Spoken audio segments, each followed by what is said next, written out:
चलो दोस्तों, नए वर्ष की आप सभी को बहुत बहुत बधाई हो। ईश्वर से प्रार्थना करूंगा कि 2024 आपके लिए शुभ व मंगलकारी सिद्ध हो। आइए हम आज बात करने वाले हैं सुप्रीम कोर्ट पर उससे पहले कहना चाहूंगा कि आप लोग मेरे चैनल को सब्सक्राइब और शेयर करिए।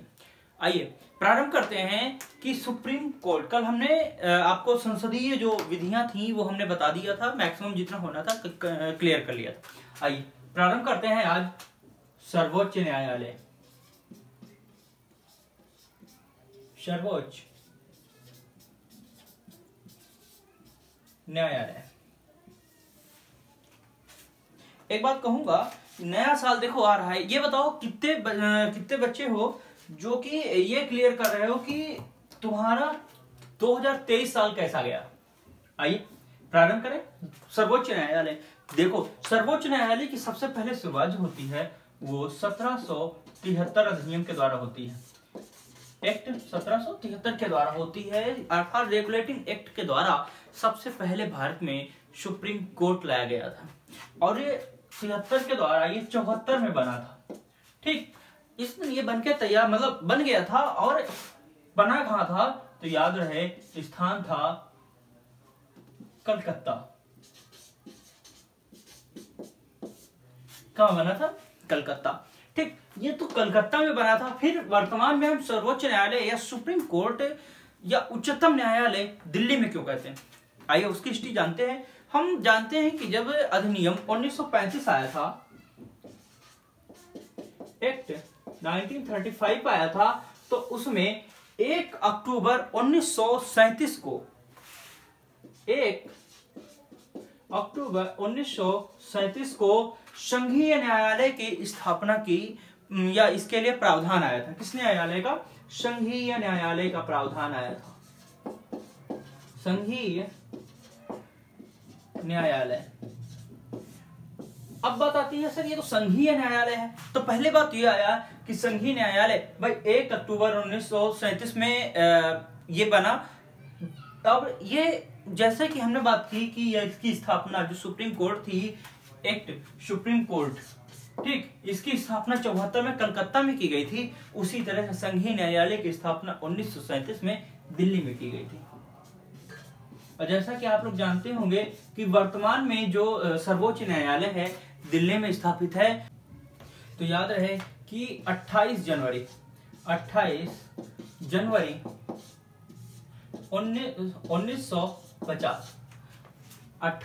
1950 को जो संघीय न्यायालय था इसमें परिवर्तन किया गया और इस तिथि को सर्वोच्च न्यायालय के रूप में घोषित कर दिया गया।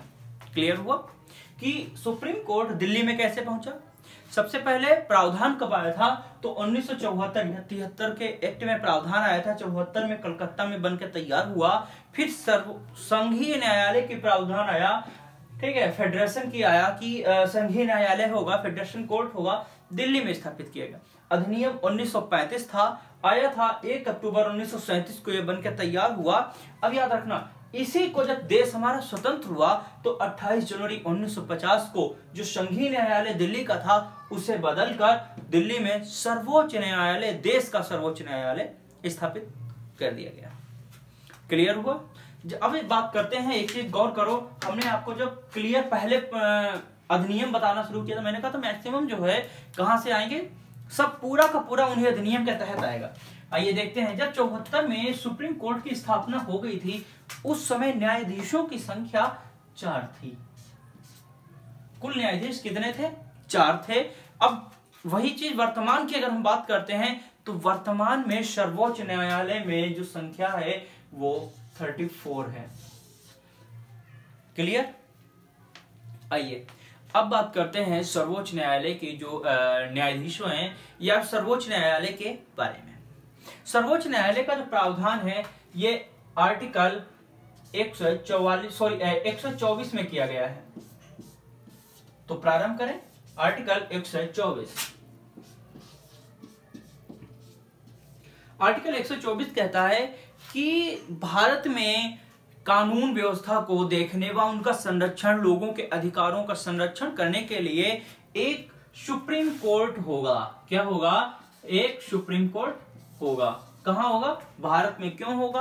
कानूनों व लोगों के मौलिक अधिकारों की रक्षा करने के लिए सुप्रीम कोर्ट होगा।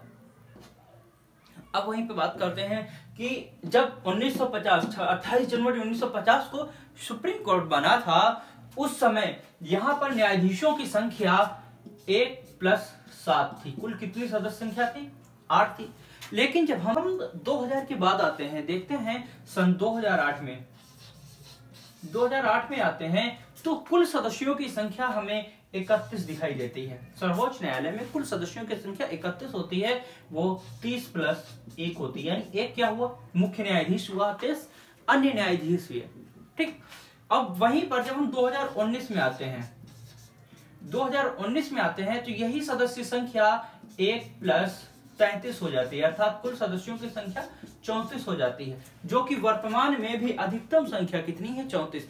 लेकिन जब हम 2023 के परिप्रेक्ष्य में देखते हैं, वर्तमान प्रेजेंट टाइम में देखते हैं, तो मैक्सिमम संख्या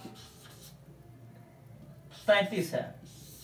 वर्तमान में प्रेजेंट में न्यायाधीश जो हैं वो कितने? 33 हैं। अब इनमें अगर बात कर दी जाए तो एक मुख्य न्यायाधीश है, 4 वरिष्ठतम न्यायाधीश हैं, शेष कितने बचे? 37, 28 अन्य न्यायाधीश हैं। क्लियर? एक मुख्य न्यायाधीश है, 4 वरिष्ठतम न्यायाधीश हैं, और जो 28 हैं ये अन्य न्यायाधीश है। अब यहीं पर देखो, आर्टिकल 24 क्या कहता है?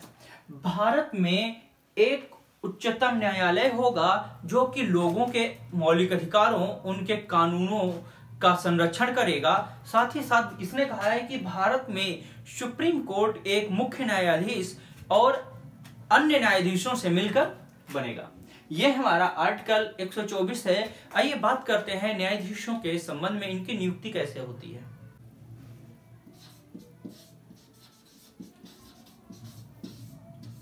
नियुक्ति के बारे में बात करते हैं। जैसा कि आप लोग जानते होंगे कि जितने भी मोस्टली बड़े या उच्च जो पद होते हैं, उनकी नियुक्ति मैक्सिमम राष्ट्रपति महोदय करते हैं। क्लियर? तो आइए देखते हैं, सर्वोच्च न्यायालय के जो न्यायाधीश होते हैं उनकी नियुक्ति राष्ट्रपति करते हैं। क्लियर? परंतु इसमें क्या होता है, मुख्य न्यायाधीश को छोड़कर अन्य न्यायाधीशों के लिए जो राज्यों के हाई कोर्ट होते हैं, यानी उच्च न्यायालय होते हैं, उनसे तथा सुप्रीम कोर्ट के जो अन्य न्यायाधीश होते हैं उनसे क्या किया जाता है? परामर्श लिया जाता है। तत्पश्चात जो सीजेआई होता है, अर्थात जो चीफ जस्टिस ऑफ इंडिया होता है, उससे परामर्श लेकर के जो सुप्रीम कोर्ट है उसमें न्यायाधीशों की नियुक्ति की जाती है। नियुक्ति का प्रावधान पता चला कैसे है? राष्ट्रपति महोदय करते हैं। लेकिन कैसे करते हैं? जो न्यायाधीश होते हैं उनके लिए सर्वोच्च न्यायालय पहले देखते हैं कि उच्चतम न्यायालय जहां से व्यक्ति को लाना है, सभी राज्यों के न्यायाधीशों की बात नहीं करते हैं, कि देखते हैं कि कहां से व्यक्ति को सुप्रीम कोर्ट में लाना है, तो वहां से उस व्यक्ति को लेके आते हैं। और लाने से पहले वहां जो होते हैं, वहां के पैनल से पहले परामर्श किया जाता है। उसके बाद सुप्रीम कोर्ट से परामर्श किया जाता है क्या इस व्यक्ति को लाया जाए। परामर्श करने के पश्चात जब सीजीआई परामर्श देता है कि जी सर लाइए, तब ऐसे में राष्ट्रपति उस व्यक्ति को वहां पर नियुक्त करता है। एक चीज याद रखना कि अब इनकी नियुक्ति हो गई। भाई नियुक्ति के लिए अब उम्र की भी बात होती है कि किसकी कितनी एज चाहिए। तो याद रहे, अगर जब हम एज की बात करते हैं या हम जब उम्र पे आते हैं, तो याद रहे कि उम्र, हम कोई भी गवर्नमेंट जॉब ले लो, चाहे जो ले लो, तो उसमें 65 वर्ष या 6 वर्ष होती है। क्लियर? ये हो गई मैक्सिमम एज। लेकिन अब बात करते हैं नियुक्त होने के लिए व्यक्ति की कितनी आयु होनी चाहिए। नियुक्त होने के लिए जैसे जो अन्य न्यायाधीश हैं उनको नियुक्त होने के लिए 50 वर्ष उम्र हो, यानी कितने वर्ष हो? 50 वर्ष हो। वहीं जब हम सीजीआई की बात करते हैं तो सीजीआई के लिए 55 वर्ष उम्र दी गई है। क्लियर? कि जो सीजीआई है, चीफ जस्टिस ऑफ इंडिया जो बनता है, उसकी न्यूनतम आयु की योग्यता 55 वर्ष हो, अन्य न्यायाधीशों के लिए 50 वर्ष हो। अब देखते हैं कि इनकी आयु भी हो गई। हम क्लियर? आयु भी हो गई, लेकिन अब भी इनमें एक चीज है कि इनकी तुलना कैसे करेंगे कि जो अन्य न्यायाधीश हैं वो कितना कर सकते हैं, जो अदर जो चीफ जस्टिस है वो कितनी कर सकता है। अब याद रहे हमने यहाँ पर जो मुख्य आयु बताई वो 65 वर्ष या 6 वर्ष है। भाई 65 वर्ष ये सभी के लिए लागू है, जितने हैं, चाहे वो अन्य न्यायाधीश हो या मुख्य न्यायाधीश हो, सभी के लिए 65 वर्ष क्लियर है।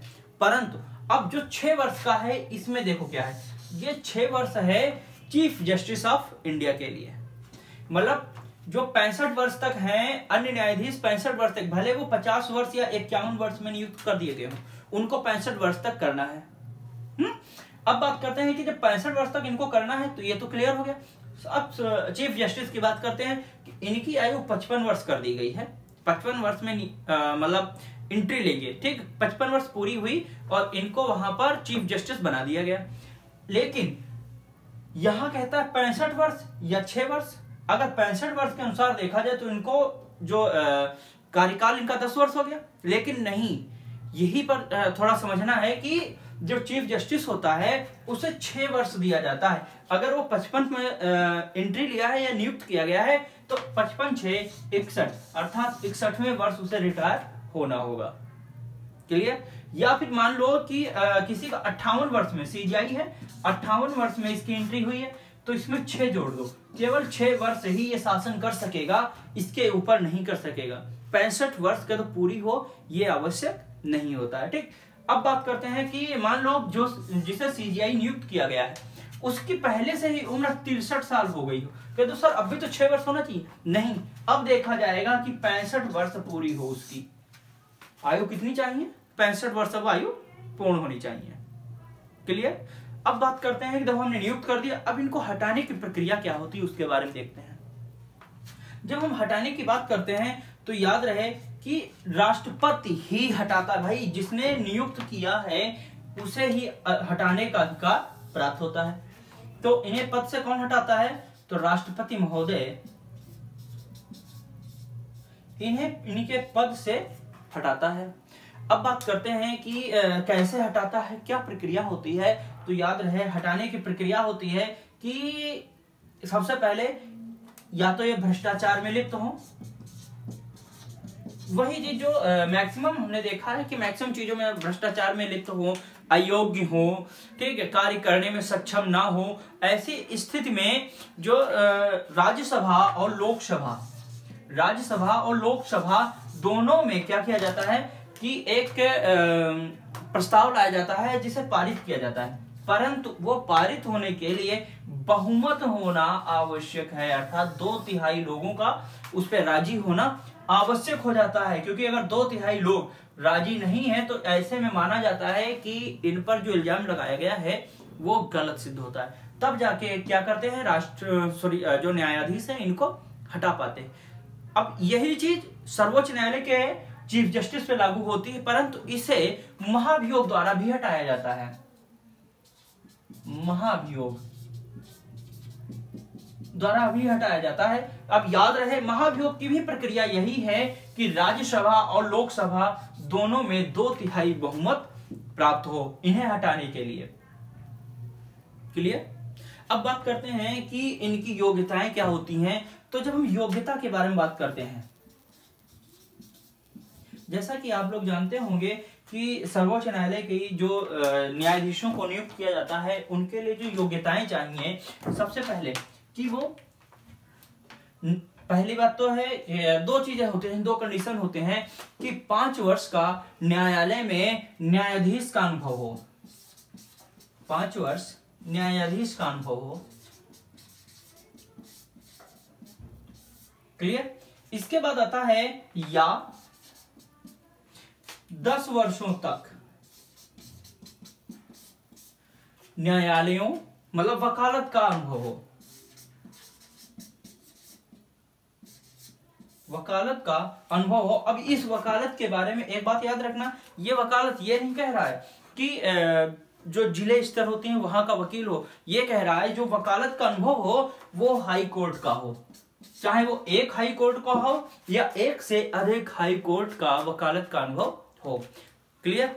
इसके अतिरिक्त कहता है कि राष्ट्रपति की निगाहों में वो मतलब एक विशेषज्ञ हो, राष्ट्रपति की निगाहों में एक विशेषज्ञ हो, और तीसरी सबसे आम सी है कि वो भारत का नागरिक हो, भारत का नागरिक हो। क्लियर? ये है इसकी योग्यता। इन सभी को आर्टिकल 124 में ही वर्णित किया गया है, बस सब क्लॉज हटा दिए गए हैं, तो उन्हें पढ़ने की आवश्यकता नहीं। जो एग्जाम में पूछा जाता है हमने उनके बारे में आपको क्लियर कर दिया है, बता दिया है। पहला, अब फिर एक बार देख लेते हैं। सर्वोच्च न्यायालय संकल्पना 1973 के तहत आई रेगुलेटिंग एक्ट में। 74 में सुप्रीम कोर्ट को कलकत्ता में स्थापित किया गया, जिसमें 4 न्यायाधीश थे। इसके बाद अधिनियम 1935 में संघीय न्यायालय की संकल्पना आई, जिसे 1 अक्टूबर 1937 में दिल्ली में स्थापित किया गया। इसी को 28 जनवरी 1950 को क्या किया गया, संघीय सर्वोच्च न्यायालय के रूप में रूपांतरित कर दिया गया। तब से जो संघीय न्यायालय था ये क्या बन गया, सर्वोच्च न्यायालय बन गया। अब इसके बाद आते हैं कि आर्टिकल 124 में संविधान में वर्णन किया गया है कि भारत में लोगों के अधिकारों और उनके कानूनों के संरक्षण के लिए भारत में एक सर्वोच्च न्यायालय होगा। क्लियर? अब इसके बाद कहता है कि जो सर्वोच्च न्यायालय होगा वो एक न्यायाधीश व अन्य न्यायाधीशों से मिलकर बनेगा। वहीं जब हम आते हैं कि जब देखते हैं कि जनवरी 1950 में जब न्यायालय का गठन हुआ था, उसमें कुल 8 न्यायाधीश थे, 1 + 8 वही चीज है जो 124 में कहा गया। उसके बाद जब 2008 में आते हैं तो देखते हैं 31 न्यायाधीश हैं। क्लियर? जब हम 2019 में देखते हैं संशोधन हुआ तो उसमें बताया गया कि 1 न्यायाधीश + 33 न्यायाधीश होंगे। वर्तमान में जब हम देखते हैं 2023 के परिप्रेक्ष्य से तो पता चलता है कि जो सर्वोच्च न्यायालय है इसमें 33 न्यायाधीश हैं, अर्थात 1 मुख्य न्यायाधीश है, 4 वरिष्ठतम न्यायाधीश हैं, शेष अन्य न्यायाधीश हैं। बात करते हैं अन्य न्यायाधीशों की नियुक्ति के बारे में। अन्य न्यायाधीशों की नियुक्ति राष्ट्रपति करता है, वो भी उच्च न्यायालय और उच्चतम न्यायालय के न्यायाधीशों के परामर्श से।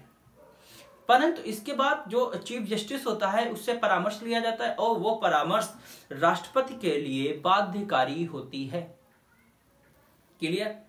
तब जाके किसी भी व्यक्ति को सर्वोच्च न्यायालय में नियुक्त किया जाता है एज ए जज।